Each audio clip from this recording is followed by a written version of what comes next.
Les conditions générales de vente sont-elles obligatoires? Mesdames et messieurs, bonjour et bienvenue dans votre Minute Juridique. Je m'appelle Émilie Vergne et je suis avocate au barreau de Paris.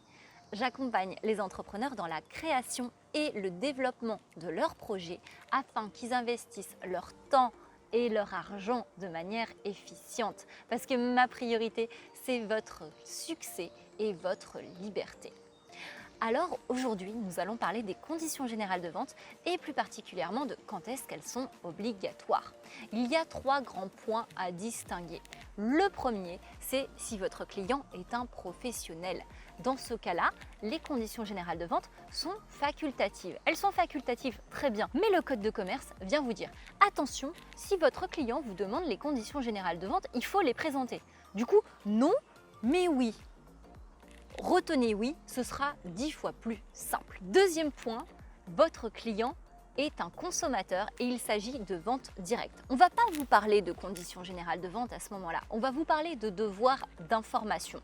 D'information en ce qui concerne le produit, en ce qui concerne votre identité, mais également en ce qui concerne les conditions de la transaction. Et il se trouve que ces informations, ce sont les mêmes qu'on retrouve dans les conditions générales de vente. Du coup, autant dire que oui, étant donné que si vous ne satisfaisez pas à cette obligation, derrière, vous risquez d'être poursuivi et ce serait bien dommage. Donc retenez oui. Et troisième point, et ça c'est clair, enfin merci, on va vous répondre oui en matière de e-commerce. La question ne se pose pas, enfin quelque chose de simple. Alors maintenant, quels sont les risques? Il y en a trois. Trois risques si vous manquez à vos obligations. La première, c'est une amende administrative entre 15 000 et 75 000 euros. Deuxième point, vous risquez d'être poursuivi et d'être obligé d'indemniser votre client s'il justifie d'un préjudice. Et puis, troisième point non négligeable, votre contrat, il risque tout simplement de tomber à l'eau. Et c'est ce qui est arrivé à un de mes clients qui est en train d'essayer de sauver la mise sur 25 000 euros, s'il vous plaît, 25 000 euros, tout simplement parce qu'il a été négligent et qu'il n'a pas répondu à ses obligations en temps utile.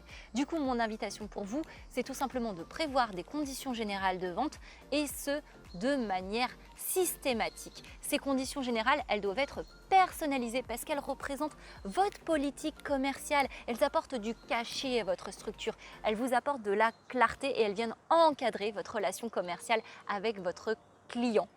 Mais en plus, si vous faites du copier-coller, vous risquez d'être poursuivi pour contrefaçon. Ce serait quand même ballot.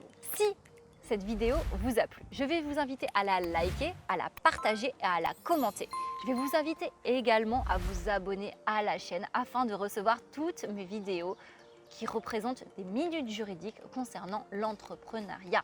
Et puis dernier point, si vous avez des questions, sachez que je reste à votre disposition et que vous pouvez me contacter dans le cadre d'une consultation juridique. Je me ferai un plaisir de vous répondre. Sur ce, je vous remercie pour votre écoute et je vous dis à bientôt.